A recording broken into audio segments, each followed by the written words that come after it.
Hello and welcome to my podcast, The Good Coach. I'm your host, Ruchi Parekh. I'm an executive life coach, NLP practitioner, keynote speaker, author, and former lawyer. This podcast is driven to tell stories about professionals and their journeys, which has led them to where they are. My guest today has 20 years of corporate experience, including speaking to and coaching executives since 2013. She's an advocate for personal development, is certified in public speaking, neuro-linguistic programming, confidence coaching, emotional quotient, social intelligence, and visual branding. She believes that transformation only happens when one develops true presence, which is the space between confidence, influence, and purpose. This has become her mission to help organizations and individuals. Welcome to the show, Cindy. Thank you for joining us today. My pleasure, Ruchi. I'm really happy to be here, very excited to be here. Thanks for that lovely introduction. It sounds like there's a whole laundry list of what I've done, and I can't believe I've gotten this far. So impressive. It's truly impressive. And I'm going to dive right in, Cindy. Sure. Looking at your LinkedIn profile and this whole laundry list, as you called, of your accolades, will get anyone impressed. But there are always parts of the story that are not on social media, not for public viewing. What is something about you? Share something about yourself that we won't find on LinkedIn.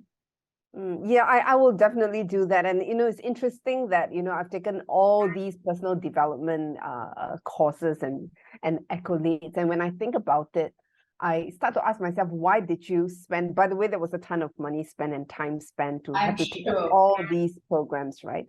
And the reason why I took them up is because I struggled with a lot of gut-wrenching pain and hard work, learning from the mistakes that I've made because I've messed up my life a whole lot. Yeah, and I had to deal with a lot of major illnesses, battling with severe addictions, and also getting myself painfully almost bankrupt. So every one of those mistakes were like those dusty little pebbles, which I had to hop on to get to where I am today. It was one of those turning moments where, you start to realize that, gosh, your life, you just hate your life, and I needed to make a change. And I realized that there was so much that I didn't know. So I spent the last 10 years immersed in personal development, reading a ton of books, getting coaching, and really working on myself, not just on my external skills, but really even changing the entire way I think. And people who know me well would tell you that the Cindy 10 years ago, it's really a totally different Cindy from who she is today, if they were to know me well enough. Yeah. So all of these accolades and achievements came from pain. Not because I just wanted to improve myself, but because I had no choice. I realized that, hey, if you want to change your life, you need to do things differently. And that's how that journey started. That is so inspiring. Moving from, almost bankruptcy, debilitating pain, like you said, you went through some terrible illnesses. From that low space, in that rabbit hole, there would be many who would have thrown in the towel, but you did not. You decided to take charge. And I think that's what's got you this far. That's what, made you achieve these things. It's your drive. It's your courage. And I don't think we speak about it enough. We don't put ourselves out there enough on that pedestal, because as humans, we are told to be humble, modest. But it's okay to say, I did it. I did it, and I deserve the praise. I deserve this. Whatever it is I've done and accomplished is all me. So congratulations. You totally deserve a pat on your own back. And I think it's just absolutely inspiring. Thank you for sharing that. It helps us, it's so easy to say, look at Cindy, so many achievements, but nobody knows all the hard work and the pain behind. Yeah, absolutely. I mean, and I came from a very humble background, right? So I came from a background whereby my family was I wouldn't say we were dirt poor. We had food to eat, my dad used to fly with the airline, and so did I. But, we came from a very, very thrifty family. Yeah, we would wear like hand-me-downs. I used to live in a shop house with 20 other people. So from where I come from, staying where you are as in not rich and just accepting the status quo is something that is normal, and people would think that, oh, you're being fine. But for somebody to really step out of their comfort zone to do things differently, that would be something that's out of the ordinary from where I come from. Absolutely. So yeah, thank you for reminding me that I should appreciate myself for going I through this feel thing and so. coming out Every differently, single trying day. to This is not something you have to do once a month. This is daily. This should be a part of your daily ritual of reminding yourself of your hard work, your courage, and your success. So tell me, what is one lesson that your work or your life has taught you that you think everyone should learn at some point? Well, a big thing I think that everyone should learn is that, you know, we need to get to know ourselves on a much deeper level. Yeah, I once heard this quote that says, without awareness, we are not truly alive. And if you want to change your life, you must be deeply, deeply aware of yourself and to know who you are. Yeah, I mean, you do confidence coaching, and so do I as well. And I think a big thing is that you cannot be confident of somebody that you don't even know, right? So I would say get to know yourself, your core fears, your desires, your weakness, your longings, your strengths. And when you work on that with the awareness, once you're aware, then you start to work on acceptance. And when you work on acceptance, then you can start to work on adjustment. So I swear by the 3 A's: awareness, acceptance, and adjustment, based on what you think, where you think your goals are, and what are the areas of your life that you want to change. That is a beautiful tip for our audience. Thank you for sharing that, Cindy. And tell me, what are some practical steps? Since you just said, you work with confidence, you do confidence coaching like I do. But what are some practical steps that people can take if they want to work on their executive presence, especially for executives, for professionals who have day in and day out to do meetings, to do presentations? What are some tips that you could share? Yeah, absolutely. I love to share that. I mean, a lot of my work is it's done with executive presence. And for me, that actually aligns very much with confidence. A lot of time people, they say that they want presence, but the truth is that they are struggling with confidence. That's why they're not able to have their presence. I It's agree. very much Absolutely. related, totally related. And I think if you were to Google what executive presence is, right, it's really the ability to be able to harness the power of perceptions in your favor. So you need to be able to not just be confident, but to be able to inspire confidence on the outside. So to me, this is really a two-pronged approach because it's very much an external perception strategy. And yet, if you don't work on the inside, it doesn't come out right on the outside. Yes. So one of the things that I always tell my clients to do is, like I mentioned earlier, get to know yourself on a very, very deep level. Don't just work on the external part, because a lot of people, they can just work on their speaking skills, how they carry themselves, they step into the room, they sashay, they talk this way, body language. But all that becomes flat when you don't have clarity of mind, you don't have consciousness, you don't know what you stand for. All that then just becomes an outer shell that we have just made up. And we don't want that, right? We want a presence with substance. So that's why I call my program True Presence instead of Executive Presence. So getting to know yourself is the first thing. And then the second thing I always ask my client is to be very clear what you stand for and how you want to be perceived. So very often we get them to think about their values. Yeah. So for example, a coaching client of mine once told me that, he struggled when I asked him about his values, because he says that he has never thought about his values, and he doesn't even know that he has values. So after probing a little bit more, he says that he stands for truth seeking, fairness, and authenticity. These are the 3 words that he wants to be known for and how he wants to be perceived. So I had to ask him, so what does that look like? If you were to show up at work, showing this part of you, which is truth seeking, fairness, and authenticity, what does it mean, when it comes to an action? So for him, truth seeking means, clarifying matters that seem gray. Yeah, making an effort to ask questions, even though it might be uncomfortable during meetings. So that to him was truth seeking. The second one was fairness. What does that mean for you? Fairness is a very big word, right? Absolutely. So for him, he says that fairness is to make time to have lunches with both his seniors and juniors and to treat people equally, because he cannot stand people that only manages upwards and not downwards. So That that is was a very famous. interesting Yes, conversation there to are have. loads of people like that who are just trying to make sure that the top guys are happy with him and with them and just keep pushing their journey forward. Yeah, yeah, absolutely. So I mean, it's not just doing what you usually do, but being a little bit more intentional in being the person who you say you want to be. Yeah, and the third one he mentioned was authenticity, right? And he's this Yes. like strong guy, quite in a very, very senior role. So I asked him, what does authenticity mean to you? Because he doesn't look like somebody who's going to be crying in front of you and going to be very emotional. So not at all. But to him, being authentic means to be able to ask for help and to not be able to be afraid to show weakness. So just having these specific examples makes it very clear for him on a daily basis. When I do this, I am showing up as this, and people can see me as this. It must have changed his life. So that's the second thing. And then the third thing, it's really about thinking about the way you communicate. Are you still there? I'm there. I'm right here. Okay. Yeah. No, I'm saying it must have, doing this session with you must have So changed. because Sorry, I'm saying doing this session with you must have changed his life. Understanding the core values is the starting point in changing things in your life and having awareness about it.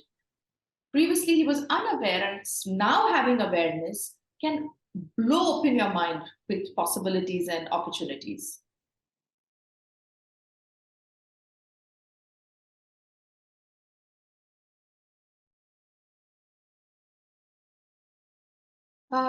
Cindy, you said that you do confidence coaching, like we just spoke about. What are some practical steps that people can take to help them with executive presence? Because I feel there is a direct correlation with confidence and executive presence. I definitely agree with you. When people come to me and they say that, hey, I want to develop my executive presence, after, digging a little bit deeper when I have conversations with them, it's really about the confidence that they're lacking. Yeah. So when we start to think about executive presence, it's very much an external thing. If you were to Google it, and I've read a lot of books about executive presence.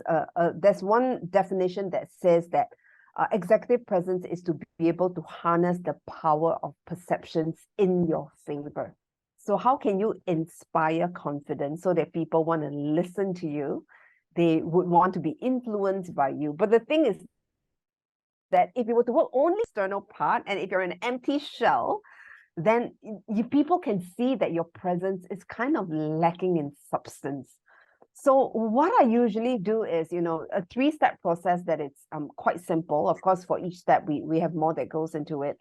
The first step is really to, like what I mentioned earlier, get to know yourself on a deeper level. Things like, why do you do what you do? Your blind spots, your worldview, how you see the world. So these things are really, really important. Getting to know what you stand for, that's the second thing, your value. So one of the things that I did with one of my clients was that when I started coaching him, I got him to do a values exercise. And one of the interesting things that he told me is that I've never thought about my values before. And I never knew I had values because it's been through quite a difficult life as well. So after digging a little bit deeper and having a coaching conversation, he told me that the 3 things that he would stand for would be truth seeking, fairness, and authenticity. Wow. Yeah. So these are really powerful words, but at the end of the day, words are just words, right? So I had to ask him, what does that look like? If you're at work, what does truth seeking look like? What would you be doing to know that, hey, I stand for truth seeking? So he I told me am that. a truth seeker. What would you be doing to know I'm a truth seeker? Yes, that's a Yes, very good question. absolutely. What does that sound like? What does that look like? What does that behavior look like? So one of the things he said was clarifying matters that seem gray. Because a lot of people in his company, they will just, pretend not they will not ask questions during meetings. When things are not clear, people do not clarify. So one of the things he wanted to do was to be able to ask questions more during meetings and to clarify things that he's not sure about. So that to him was truth seeking. So that became really clear. And the second thing that he shared was fairness, right? So what does fairness actually mean? Does it mean that, you're going to pay everybody the same amount of money? What does that mean? So he shared with me that he wants to be able to sort of divide his time equally and to make time to have lunches with both his seniors and his juniors. Wow. and to Not give just the same upward. amount of time. Yes. Yes. So he was sharing that he really disliked people that manages only upwards. So one of the things he wanted to do was not to just manage upwards, but manage downwards as well. So to him, that fairness in his leadership was very important. And the third thing that he wanted to be able to stand for was authenticity. And this guy, he is quite a big man, senior role, quite a strong person. And you know, what does that look like for you? And he says that in order for him to show authenticity, it's not about crying and being all emotional, but it's really about asking for help when he needs to, and to not be able to be afraid to show weaknesses. Yeah, if I don't know, I don't know. I don't have to be the hero. So Such a that to good one. him, And yeah, especially in a leadership role, asking for help is so hard because you're always worried about the perception. Your team members will feel that you don't know enough. That yeah. who do they look up to? And that's amazing that he thought it was important. Oh, Yes. And I thought that set very well with authenticity. I think these days people want to see the different facets of you, to not just see you as a leader, the high and mighty person up there, but you know, who are you really at times when you are not 100% perfect.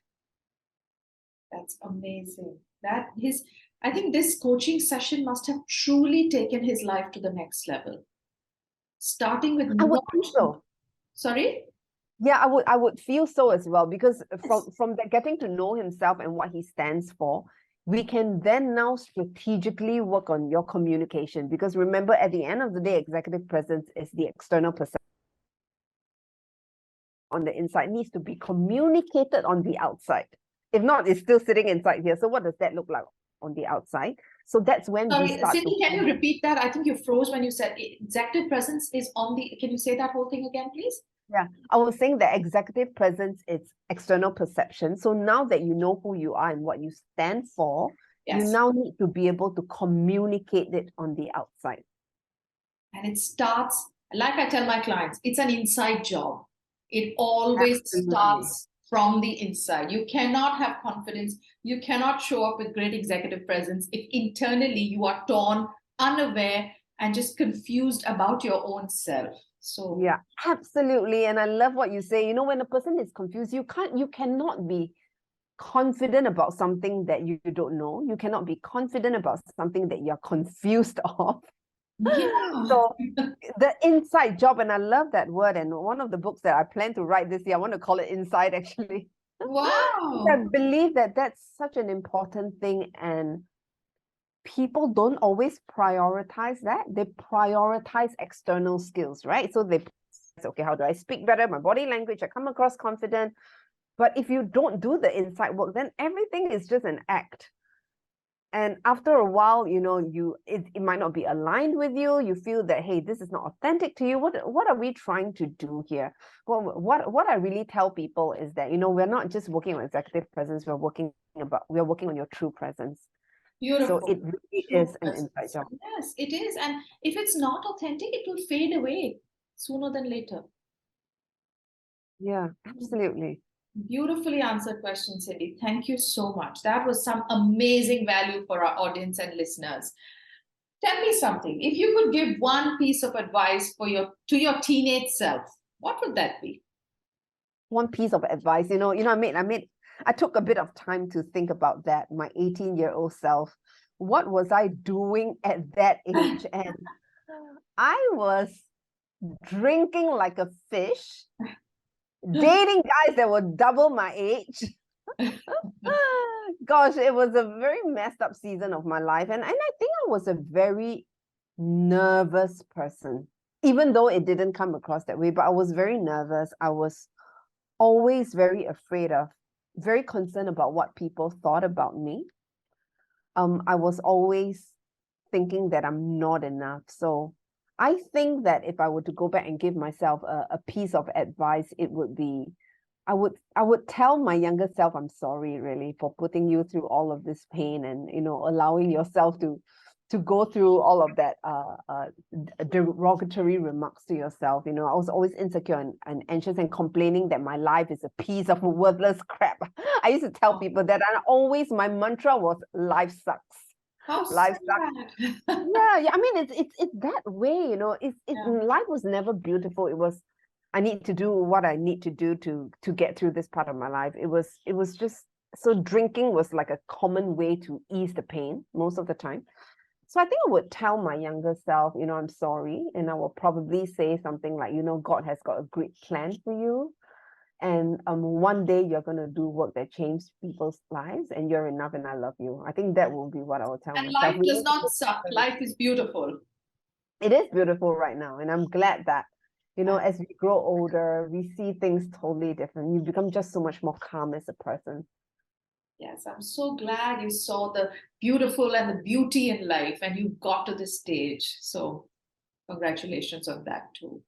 So, Thank you, tell thank me, you. if you had a client, let's come up with something. You had a client who was struggling with imposter syndrome, and I speak about imposter syndrome because research says about 82% of the population suffers from or battles imposter syndrome at some point of time in their life. Sheryl Sandberg, Mm, Beyonce, Maya Angelou, they have all said that they have also faced imposter syndrome. So, what would mm. you tell a client or someone who's battling imposter syndrome? How would you help them deal with it when they feel that they Mm, don't deserve the success and that they feel like a fake? So they're feeling like a fake, they're feeling like a fraud, and they're thinking that they don't deserve their success. Yeah. So I think the first thing to do is to recognize that it's a syndrome. Like it's not you, it's a syndrome, right? It's the way you think and the way you feel.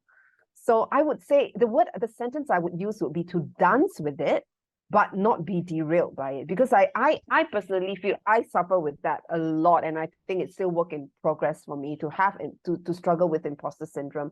But I do think that there is a good and bad to it. The good thing is that it protects us from being entitled and arrogant, and it makes us work harder. Sometimes we overdo things, but it makes us stay grounded and humble, and it makes us do work that it's good, right? So for example, even as I was preparing for this podcast, I could just say, you know what, I'm just going to answer the question and just be natural about it. But I do make time to think about it because I want to do well and I want you to do well. So that could be For that. imposter syndrome showing up as well. But as long as we don't overdo it, I think there's a healthy level to a certain imposter syndrome.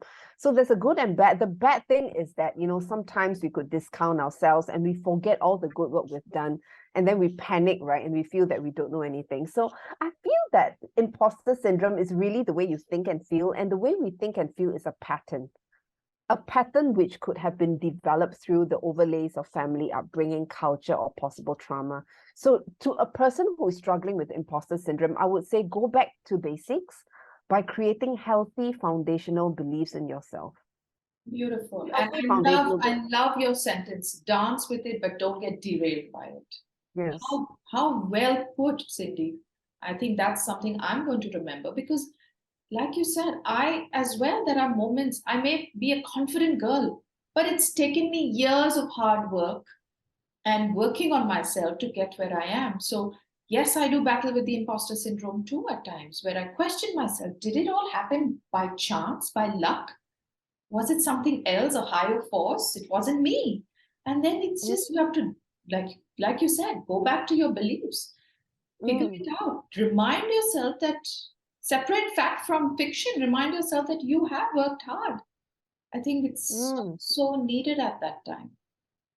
Yeah. And I really like what you said about it has taken years for you to get here, right? And even though we are in this line and we are coaches and we help people to have more presence, more confidence, but we ourselves struggle with it. But when we struggle, it doesn't mean that we just get stuck there. It means that we're gonna, push out of that comfort zone and still do what we need to do because we are people who take control of our lives as much as we can. And we ask ourselves, okay, this is a thought, this is an emotion, this is a pattern. Am I going to let this pattern derail me? Or am I going to dance with it and get through with it anyway? Wow, lovely. I love that. Dance with it, but don't let it derail you. I think that's going to be a mantra for me going forward. So tell me, Cindy, what are some misconceptions about confidence? How do you help people understand what truly it means to be confident? There are so many And words thrown around for confidence. You must be born confident. You must, it's something you cannot learn. There are so many myths around it. So, what are some of those? So a couple of things that come to my mind whenever somebody comes to me and they tell me that I'm not confident, the first question I would ask this person is, what are you not confident about? Wow. Is it a something? Is it a skill that can be learned? So, for example, if I don't know how to public speak, obviously I'm not going to be confident with public speaking. Then it becomes, is it a book I need to read, or do I need to attend a training, get a coach? Then that's one thing, that's a skill, right? Or the second thing is, are you not confident about yourself? I If think it's something that very, you're not very confident often about it's yourself, that. It's very the often self, the right? self, not confident about self. Yes, yes. So again, the common misconceptions is very much related to what I mentioned about executive presence earlier, is that, people who project confidence are really confident. So when I say project confidence, again, it means things like speaking up, people carry themselves a certain way, they sashay into a room, they can talk to strangers easily, the people are attracted to them. So the common misconception is that people who can project external confidence are really confident. But that might not necessarily be true, because that is just a projection. It can be practiced. But what if we can also work on our inner confidence? That is the belief in ourselves, the willingness to try even when things are hard, to allow yourself even the courage to fail. To me, that is confidence, right? It's not just showing up, but it's being able to try things that are difficult. Being able to say, I screwed up today, but you know what? I am going to pick myself up again. So for the longest time, and the reason why I can say this is because I've always been, when I was in corporate, before I became a speaker, trainer, and coach, I was in corporate for 10 years. And before that, I was in the airline as a flight attendant. And they gave us a ton of trainings to project external confidence. Oh, wow. How do you walk and things like that, the grooming, the deportment, the speaking. And then after that, when I went into corporate, I was in corporate sales. So you have to be negotiating with clients, and we did a lot of global work. So the projection of yourself, no problem, we can do it. But the thing is, you ask me, am I really confident of myself on the inside? No. I would never get out of my comfort zone. I would stay in a role because I know that this pays me a safe amount of money. I would never ask questions in a meeting because I didn't want to make a fool of myself. I would never try something different because I was so afraid I would fail. So this is a very good example of somebody who can project confidence, but actually has got no inner confidence to go after what you want in life. And I realized that I was so lacking in that. And that's why I started to You work on it. realize the inside job needed to be done. Absolutely. Absolutely. Thank you for being so honest and sharing your truth, so that it's so important to notice that everyone faces it. Everyone goes through these lows and feeling inadequate. And just because you're going through it does not make you any lesser a person. Does not mean you are a no-gooder, no good, you are going to be a failure. Just need to push yourself, get out of that comfort zone, take that next step. Mm. You've shared such amazing insights with our audience today, Cindy. My last question for you, I know you shared important lessons, but if there's something, one piece of advice or one thing you could, leave our audience with, what would that be? Well, I feel that, for me, what has really, really changed my life was getting to know each person has their own default patterns, right? We have our default thinking patterns, our emotional patterns, and our behavioral patterns. And these patterns can lead us to either success, failure, or mediocrity. And these patterns can, happen in such an unaware. It's like a vicious cycle. And there are people that are coached and and they are still unaware of their patterns. And that's very sad. That means they are going through life in an autopilot mode. Yes. And most of us are very stuck to our patterns, and we're not even aware of it. So until and unless we can identify those patterns, then we can interrupt and change those patterns. And when we change our patterns, then it can change our lives. So my last words to, I think, people who are listening in is invest time in yourself. totally invest time in yourself, because our thought, and we all know this, affects how we feel. Our feeling affects how we act. And it becomes a vicious cycle. It goes on round and round and round. And before you know it, one day we're in our 60s and our life has gone in a way that we don't desire for it to be. So make time to get to know your default patterns, not because it's good or it's bad, but just to get to know what are your tendencies. And that for me has been super powerful in changing my life. Amazing. And I'm just going to add one more, the knowing your default patterns and living intentionally. Like you said, not running your life on autopilot, but intentionally doing things to change your life for the better. It is Yes. so easy to say and blame the environment and the people in it, but taking responsibility and intentionally running your life takes courage. Yes, yes. And knowing that we don't have to be stuck to those patterns. No, not at all. You're allowed to make the change. You're allowed to do things differently, even if you've done the same thing for the last 30 years. Yes, yes. You're allowed to challenge yourself. You're allowed to try something different to get out of this usual rut that you are. Just do things differently. And you start to do things differently. You start to speak differently. You start to behave differently. Maybe you're a little bit more courageous, and people will comment. And very often when we get scared and we are fearful of other people commenting on us, we go back to our original patterns. Yeah. So even being aware of that is another skill. Can help change it. If you're aware of that pattern, you can break it. That, this is how I react when someone pushes back or someone says something to me. But is there really a reason to react? Is it my issue or is it their issue?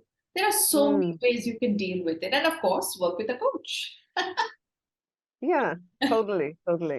Lovely. So thank you so much, Cindy, for such amazing value and golden nuggets that you've shared with our audience. I'm sure everyone has a lot to sit and think about from all this amazing sharing. I really appreciate your time. Thank you again for being on The Good Coach. My pleasure. Thank you for having me, Ruchi. Thank you.